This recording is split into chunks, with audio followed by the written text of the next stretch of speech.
Révision ou changement de la Constitution. Comment et pourquoi intégrer comme il le souhaite la tension salariale dans la loi suprême et en faire un verrou constitutionnel?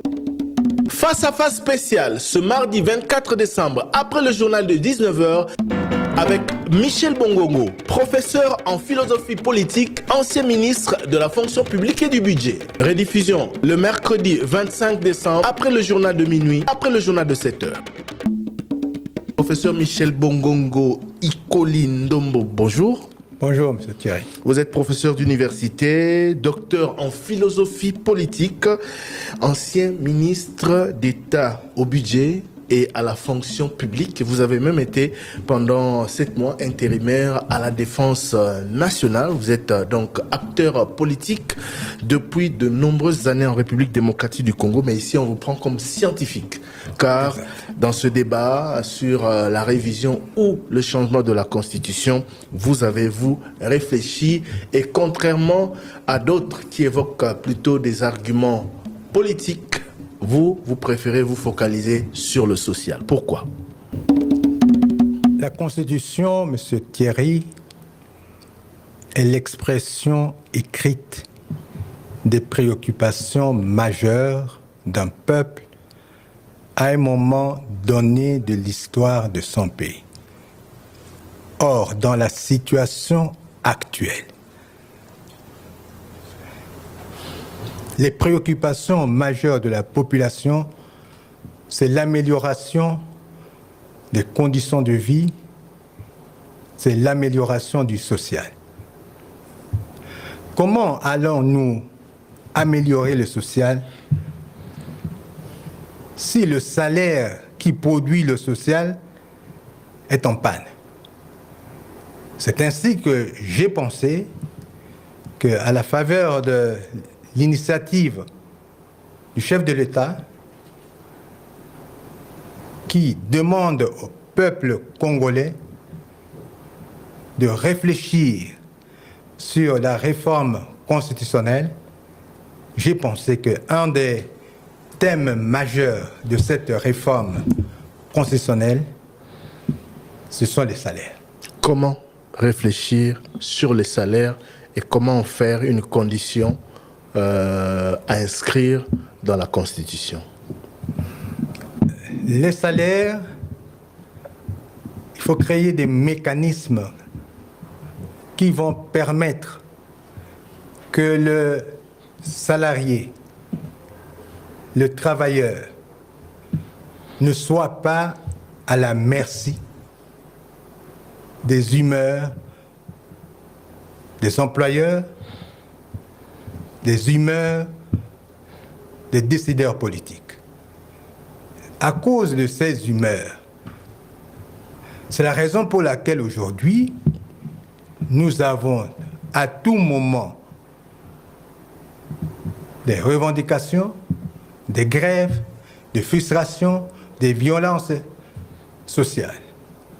Il faut donc avoir le temps, au-delà des passions, au-delà des émotions, réfléchir sur cette question centrale qui touche l'essentiel de la vie de la nation. On rappelle que la Constitution actuelle évoque déjà les principes de l'équité salariale, de l'indication salariale nationale, etc., mais pas dans les détails. Alors vous, de quels arguments disposez-vous pour évoquer, pour justifier l'impératif de ce débat?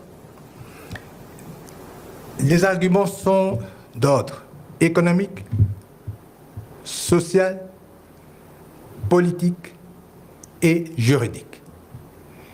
En ce qui concerne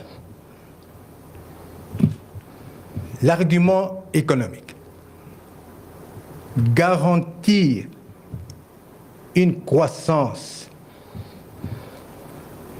durable, inclusive, nous ne pouvons y arriver que si nous réduisons les inégalités sociales. Or, dans la situation actuelle, les disparités salariales sont tellement excessives que le travailleur, le fonctionnaire, n'a pas droit de citer en ce qui concerne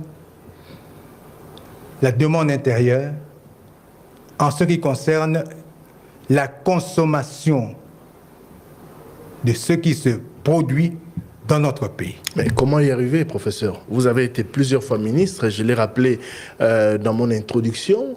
Vous avez, depuis des années, entendu parler de la fameuse réduction du train de vie des institutions. Ces disparités salariales qu'on évoque, jamais on en débat de manière sérieuse.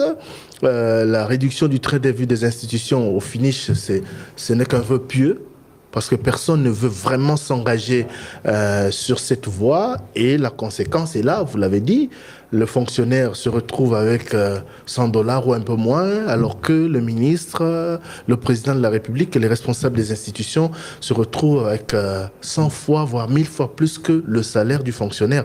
Comment arriver à réduire ou à casser ces disparités?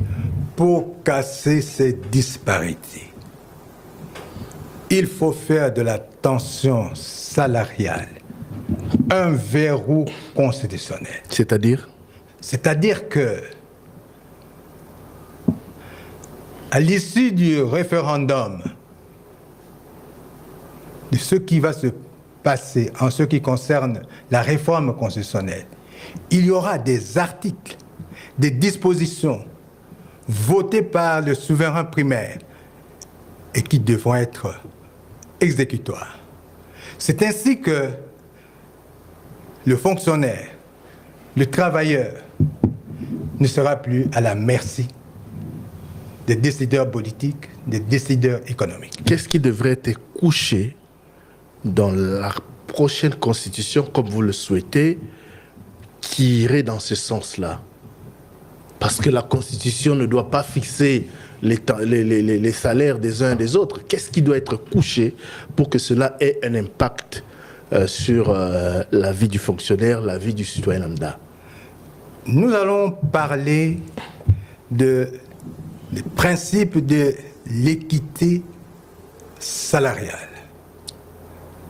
Que signifie ce principe de l'équité salariale? À travail égal, salaire égal.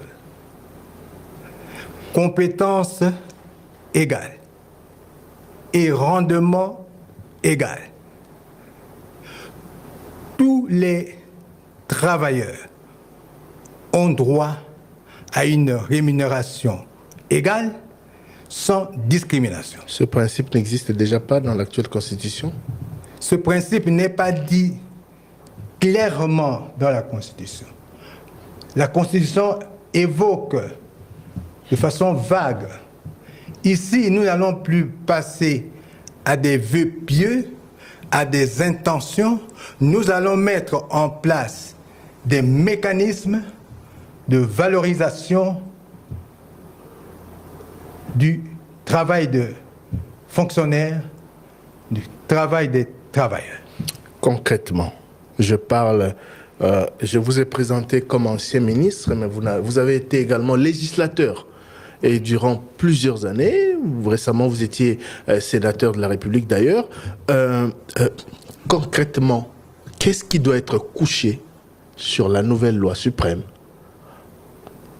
pour aller dans ce sens-là? Qu'est-ce qui doit être pris en compte? Qu'est-ce qui doit être écrit concrètement? Qu'est-ce qui va être écrit? 1. La revalorisation des salaires. Les mécanismes de revalorisation des salaires.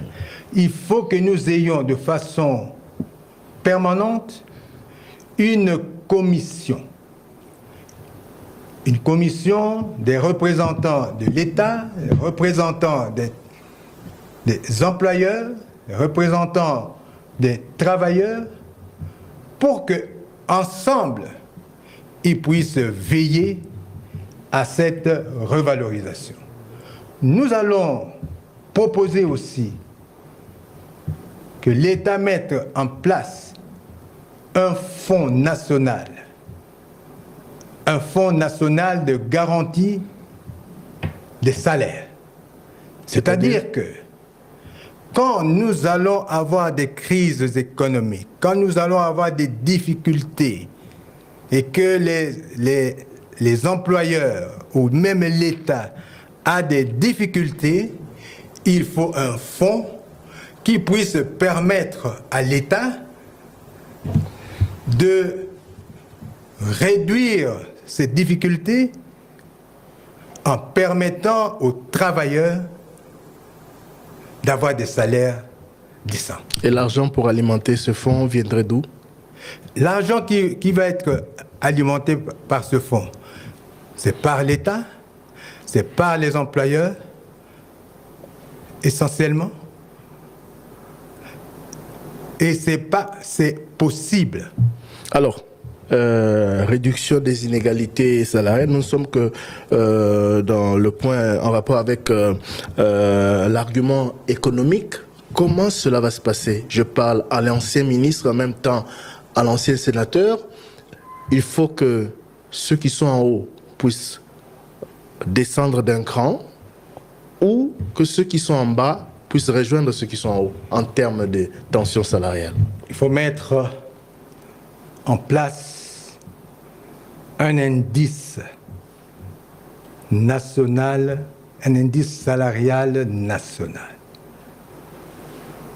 Cet indice va éviter que le rapport entre les salaires les plus élevés et les salaires les plus bas, que ce rapport n'excède pas 1 à 10. De manière à ce qu'on va réduire, limiter les écarts salariaux et les travailleurs, parce que nous sommes tous des travailleurs, mais il faut que tous les travailleurs se retrouvent. Vous estimez aujourd'hui que les politiques, les animateurs des institutions sont trop payés par rapport aux fonctionnaires? Bien sûr. Oui, bien sûr. Alors, par rapport aux arguments, vous avez dit réduction des inégalités salariales, ensuite amélioration de la production. Ça également, on en parle depuis des années. Depuis les années Mobutu, on parle de l'amélioration de la production, de la révision de notre système économique, mais les choses concrètement ne semblent pas bouger. Le Congo dépend toujours de l'extérieur. Nous sommes un pays extraverti en matière de production, en matière de consommation. Comment ou qu'est-ce que vous proposez sur ce point? Comment voulez-vous améliorer la production quand ceux qui produisent, c'est-à-dire les travailleurs, ne sont pas suffisamment motivés par une rémunération décente? Quand les travailleurs sont bien payés, la production, ils deviennent productifs, et en étant productifs, nous assistons à la performance des services de l'administration publique et des entreprises. Tout tourne autour des salaires, donc. Toujours autour des salaires.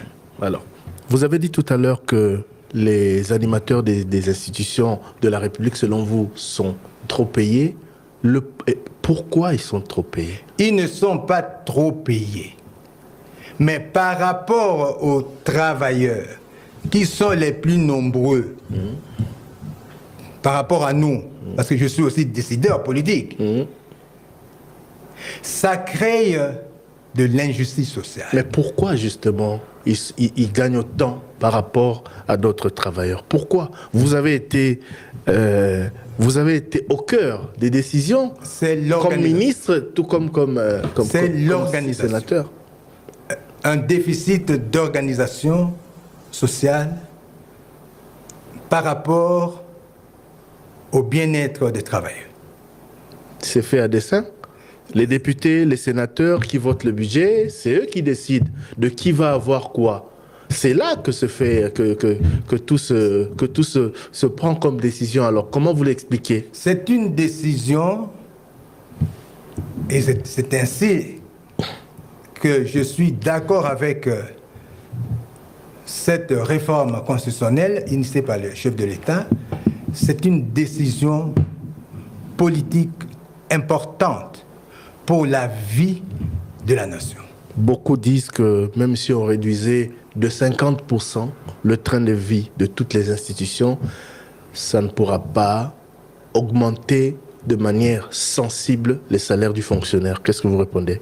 Bon, vous savez, c'est toujours comme ça. On croit toujours que ça ne sert plus à rien. Nous sommes perdus. Nous ne sommes pas perdus. C'est un problème de détermination et de volonté politique. Voilà donc le deuxième argument, enfin, toujours dans ce point consacré à l'argument économique, dans le document que vous avez produit, vous évoquez également l'atténuation des crises économiques. Là encore, ça renvoie toujours au salaire. L'atténuation des crises politiques. Il n'est que normal, M. Thierry, quand les travailleurs se sont pris en charge par l'organisation de l'État, quand les travailleurs considèrent que la situation économique difficile que nous avons, c'est une situation commune à tous, au regard de ce que eux peuvent avoir, il y aura une sorte de résilience des travailleurs face au choc économique. Argument social, renforcement de la cohésion sociale et lutte contre la pauvreté. Qu'est-ce qu'il faut faire sur ce point? Toujours garantir des salaires, des rémunérations équitables. Quand vous voyez aujourd'hui la situation des fonctionnaires, tous les fonctionnaires, du maternel à l'enseignant primaire, secondaire, professeur d'université, médecin, militaire, policier. Quel est le problème? C'est la répartition des ressources nationales. Et ces répartitions passent par les salaires. On ne demande pas qu'on puisse distribuer à la population de l'argent, mais que chaque travailleur qui donne le meilleur de lui-même, qu'il puisse organiser, améliorer les conditions de vie, ses conditions de vie, les conditions de sa famille. Est-ce qu'il faut toucher à la Constitution pour revoir cette situation? Il faut toucher à la Constitution parce que la Constitution est la loi fondamentale. Et tout le monde a peur de la Constitution. Oui, mais pour réviser les salaires des fonctionnaires, alors que les débats se font chaque année pour voter le budget à l'Assemblée nationale et au Sénat, je ne vois pas que vient faire la Constitution dedans. On ne va pas réviser les salaires à partir de la Constitution. La Constitution met en place le cadre, le mécanisme qui va permettre que les travailleurs, les fonctionnaires aient droit à la répartition des ressources nationales. Je l'ai dit tout à l'heure, c'est déjà prévu répartition équitable des ressources du pays. C'est prévu par l'actuelle Constitution. C'est prévu par l'actuelle Constitution, mais les mécanismes pour que cette répartition se fasse, la Constitution n'a pas prévu. Ça, ce ne sont pas des lois qui doivent prévoir ces mécanismes, des lois votées par des élus, par le législateur, justement. Quand vous avez aujourd'hui cet état d'esprit qui veut que les travailleurs, les fonctionnaires soient toujours oubliés, il vaut mieux que cette question soit au niveau de la Constitution, sous forme d'un verrou constitutionnel, de manière à ce que toutes les autres lois subsidiaires qui vont venir vont prendre exemple, vont prendre en charge tout ce que les dispositions constitutionnelles ont prévu. Je rappelle que notre invité, c'est le professeur Michel Bongogo Ikolindombo. Il est professeur en philosophie politique, ancien sénateur, ancien ministre du budget, de la fonction publique et de la défense. Nous parlons avec lui de la possibilité d'intégrer la tension salariale dans la prochaine constitution qu'il souhaite. On va y revenir. Alors, je vais survoler rapidement quelques-uns de vos arguments, toujours au plan social, promouvoir la justice sociale. On l'a dit, les limitations des écarts salariaux, et puis réguler la stabilité sociale. Alors, comme argument politique, vous évoquez la légitimité, la stabilité de l'État. Bien sûr, M. Thierry. La légitimité, la stabilité de l'État dépend des citoyens, dépend de la volonté des citoyens. Et aujourd'hui, nous parlons avec vous des travailleurs qui sont des citoyens. Quand les citoyens, et particulièrement les travailleurs, se retrouvent dans leur vécu quotidien, comment voulez-vous que ces citoyens ne puissent pas légitimer les institutions? Chacun travaille pour son propre compte.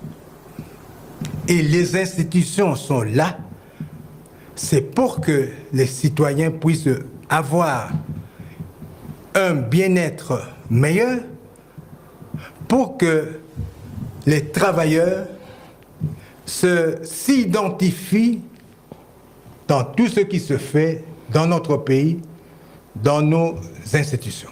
Réduire les grèves et les conflits sociaux, renforcer la démocratie sociale, et comme argument juridique, vous dites renforcer l'état de droit et l'efficacité des droits sociaux. Comment? Oui. Comment? La Déclaration universelle des droits de l'homme et les instruments internationaux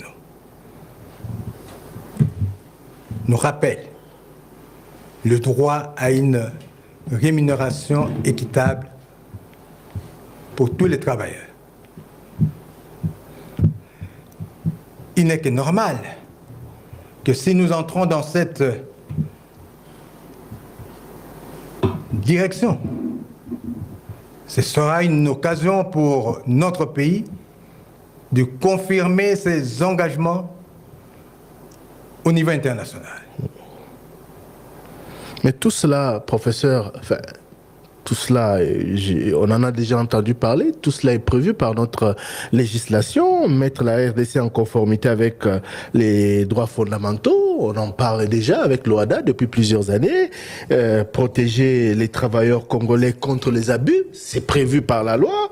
Procéder au verrouillage contre les manipulations, le caractère intangible de ces dispositions garantit qu'elles ne pourront être modifiées au gré des intérêts partisans ou des groupes de pression. Tout cela est prévu, professeur Bongongo. Tout cela est prévu, mais il n'est pas encore prévu dans la Constitution. Aussi longtemps que ce n'est pas encore prévu dans la Constitution, nous avons une certaine liberté de faire ce que nous voulons. Les lois qui les prévoient ne sont pas d'application aujourd'hui.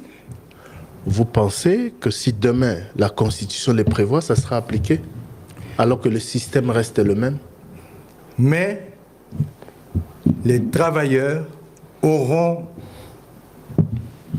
une arme, c'est la Constitution. Comme aujourd'hui, ils en ont, à travers certaines lois, qui les protègent théoriquement, mais dans la pratique, on sait ce qui se passe. Les lois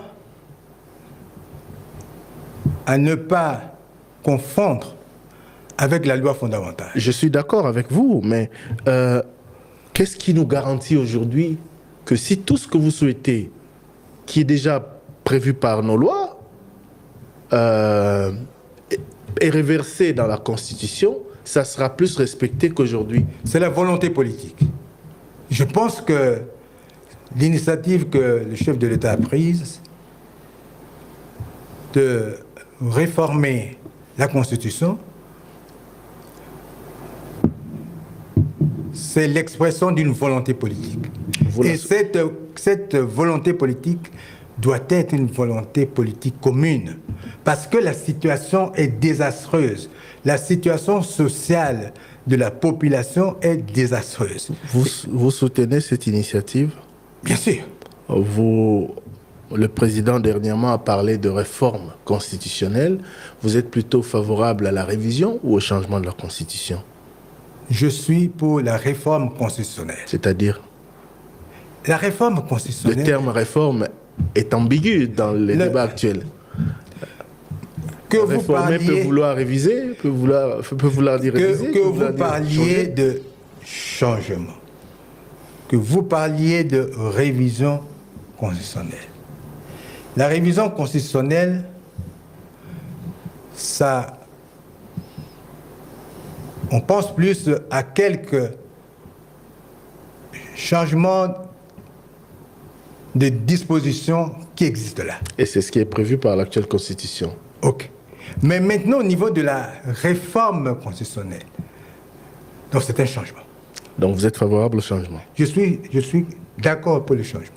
Au regard de la situation sociale désastreuse de la population congolaise. Tout ce que vous évoquez ici, cet accent sur le social, sur la tension salariale, sur les inégalités salariales observées dans notre pays, tout ce que vous évoquez nécessite pour vous absolument un changement de constitution? Je pense. Pourquoi? Parce que c'est un nouvel esprit.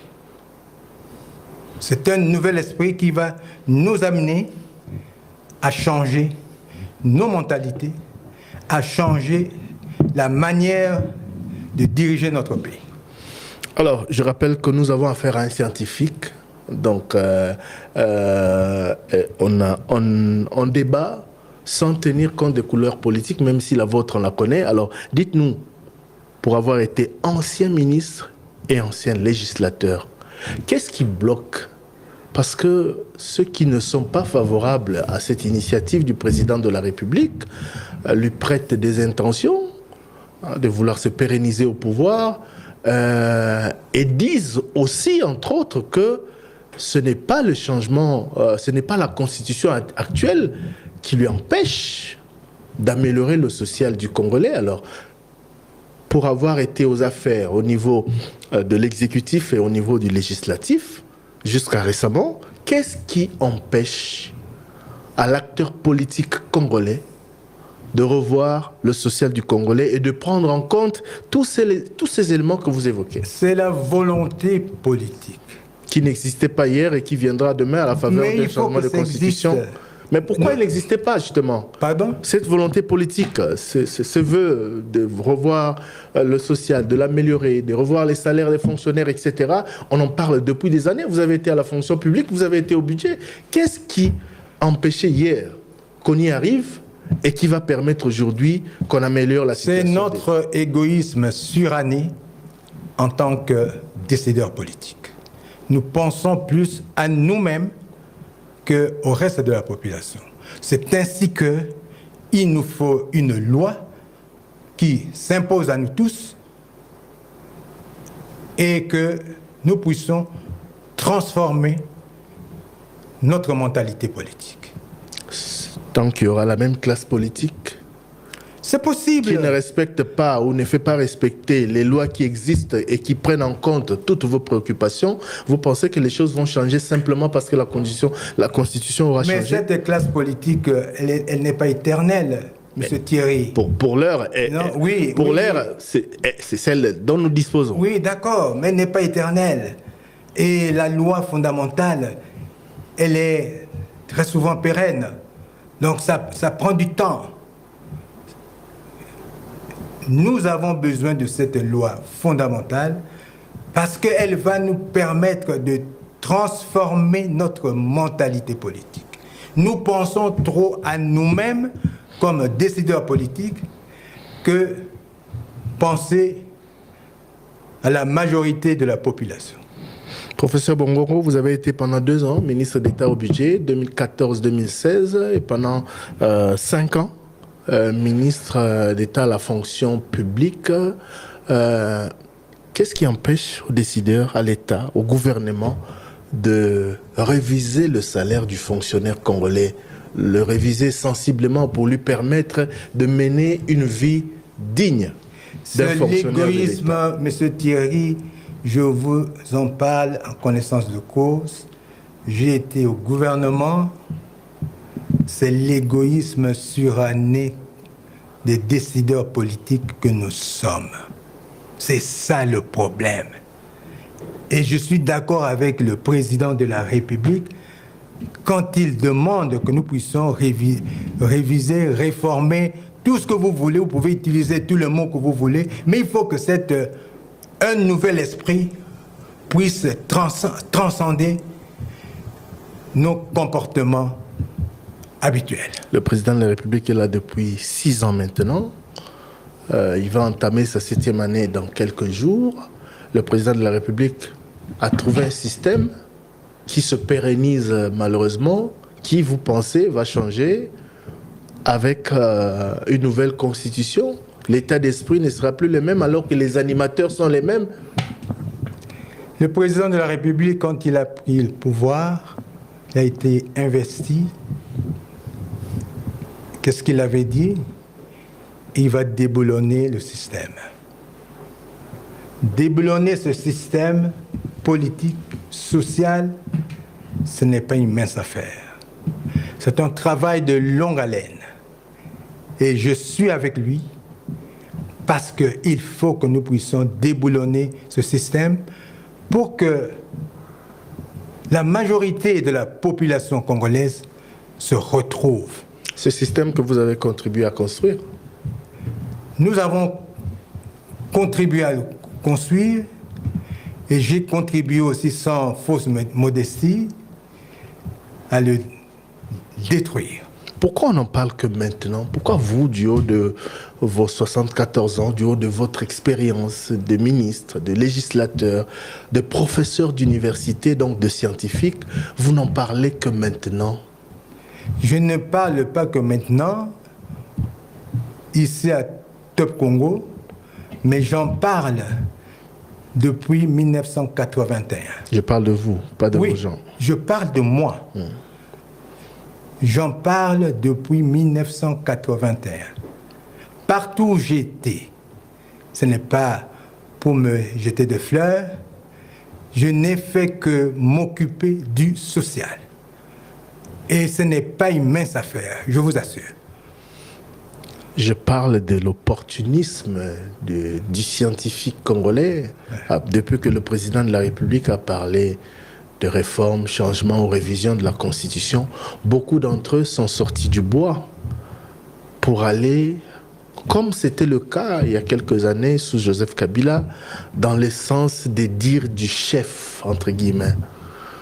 Est-ce que ce n'est pas de l'opportunisme politique? Non. En ce qui me concerne, je ne sais pas ce que le comportement des autres. En ce qui me concerne, ce n'est pas de l'opportunisme politique.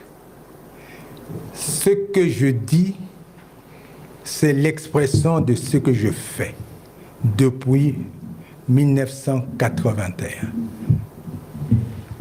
Donc, en résumé, avec une nouvelle constitution, malgré que le système est ce qu'il est depuis des années, système a déboulonné, malgré l'état d'esprit et la mentalité, l'égoïsme de l'acteur politique, avec une nouvelle constitution, le fonctionnaire congolais ou le citoyen lambda pourrait vivre des beaux jours.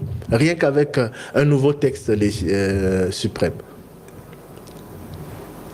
La Constitution, c'est quoi? C'est un texte. Ce qui est important, ce n'est pas seulement le texte, c'est l'esprit qui sous-tend de ce texte. Ce texte va nous permettre de changer notre mentalité.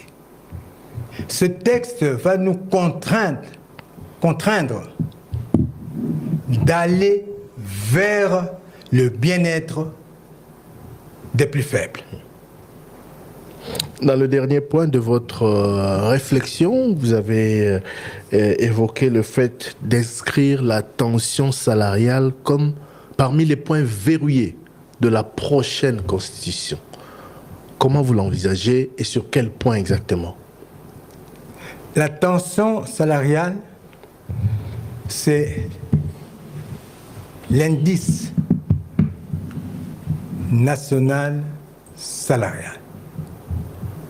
Ce rapport de 1 à 10 doit être verrouillé pour que nous puissions vérifier par rapport au salaire des uns et des autres,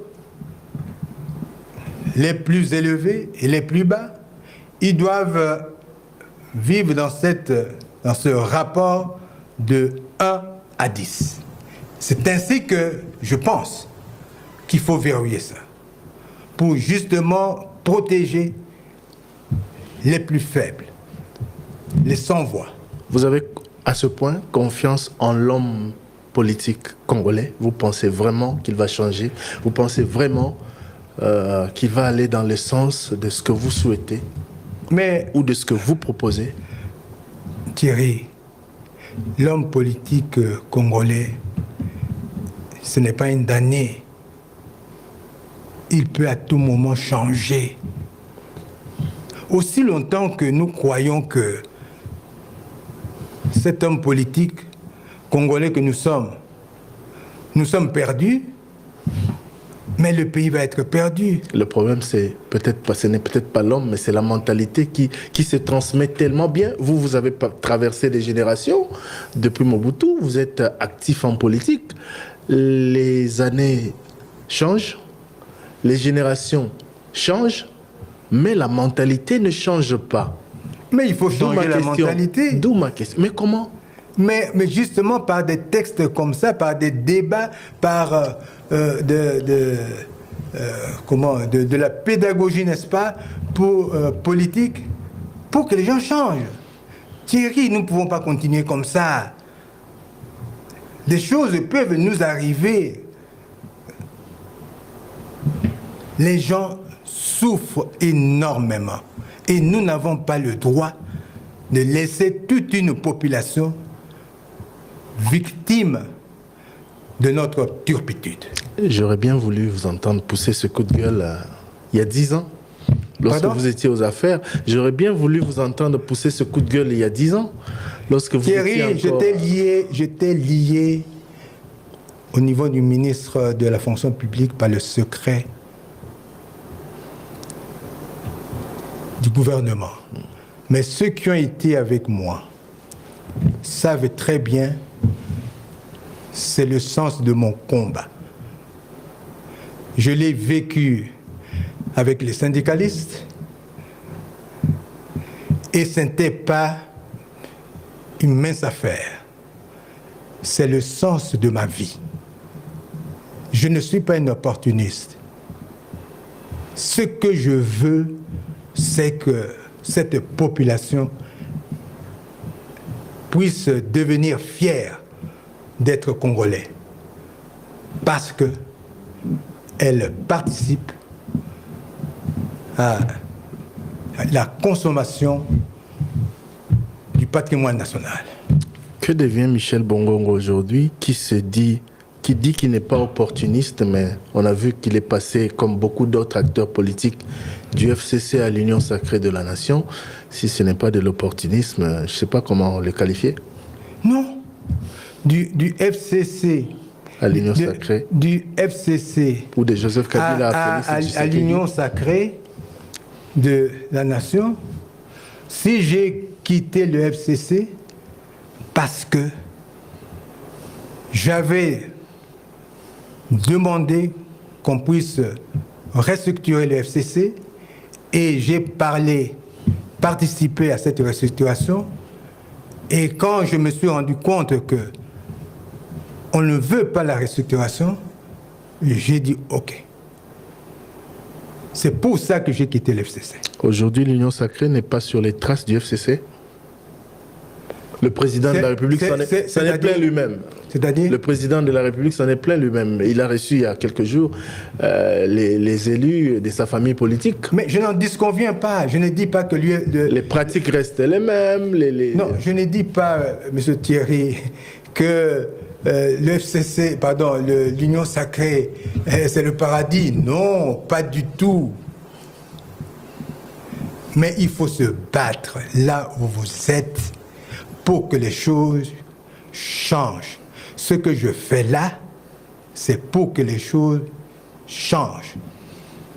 Dernière question, votre héritage à la fonction publique, on vous a vu parmi les rares ministres qui ont quitté, selon les témoignages reçus par Top Congo, qui ont quitté ce ministère sous les applaudissements des fonctionnaires, mais l'héritage de Michel Bongongo a été très contesté par ses successeurs, notamment le nombre des fonctionnaires recrutés en 2018 en pleine campagne électorale. Aujourd'hui, cet héritage a du mal à être géré par vos successeurs, notamment le tout dernier, qui en a parlé plusieurs fois. Ce n'est pas moi qui ai fait ça. Nous avons mis une feuille de route avec les syndicalistes, avec les responsables de l'administration publique, avec les gouverneurs de province, avec jusqu'au niveau des territoires, et nous nous sommes dit que les propositions émanant des gouverneurs, des ministères, doivent nous permettre, dans un premier temps,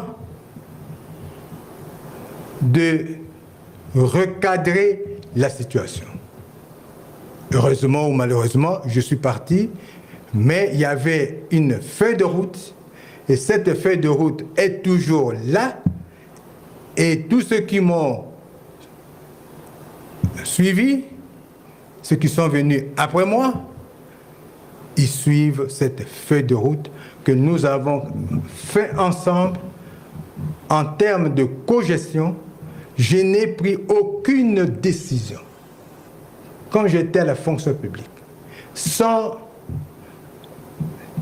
l'accord des travailleurs, des syndicalistes, les différents directeurs de l'administration publique. Mais Michel Bongongo, c'est quand même plus de 200 000 fonctionnaires mécanisés qu'on a du mal à payer aujourd'hui, qu'on a du mal à inscrire sur les listings des payes 6 ans après. Nous n'avions pas 200 000 fonctionnaires. Mais je ne veux pas commencer à faire un procès. Tout ce que nous avons fait, bien sûr, c'est moi qui ai apposé la signature, mais tout ce que nous l'avons fait avec les ministres sectoriels, avec les gouverneurs, avec les différentes représentations syndicales. Donc vous ne le regrettez pas et vous en êtes fier? Je ne regrette pas, dans ce sens que si on avait suivi le travail, l'esprit que nous avions mis ensemble dans cette feuille de route, on sera quelque part. Que devenez-vous? On vous entend de moins en moins, professeur Bongongo. Pour quelle raison? Depuis la retraite de Léon Kengo Adondo, le président de votre parti politique, vous avez été plutôt effacé de la vie politique et puis on vous a revu pendant la campagne électorale. Mais ce n'est plus la même personnalité politique qu'on a connue sous Mobutu, au MLC, avec Kengo Adondo. Il y a un temps pour tout. Il y a un temps pour parler, un temps pour réfléchir, un temps pour demeurer silencieux. C'est ce que j'applique. Il y a des moments où je pense qu'il faut parler, je parle. Il y a des moments où je considère que ce n'est pas nécessaire que je puisse parler, je ne parle pas. Intégrer la tension salariale dans la Constitution et en faire un verrou constitutionnel, cela est donc possible, selon le professeur Michel Bongongo, qui a sorti une réflexion sur la question. Vous y croyez? Vous allez transmettre cette proposition à la prochaine commission qui sera mise en place? Bien sûr. Je suis habitué à me battre et je vais me battre pour les pauvres, les faibles. C'est ça ma mission.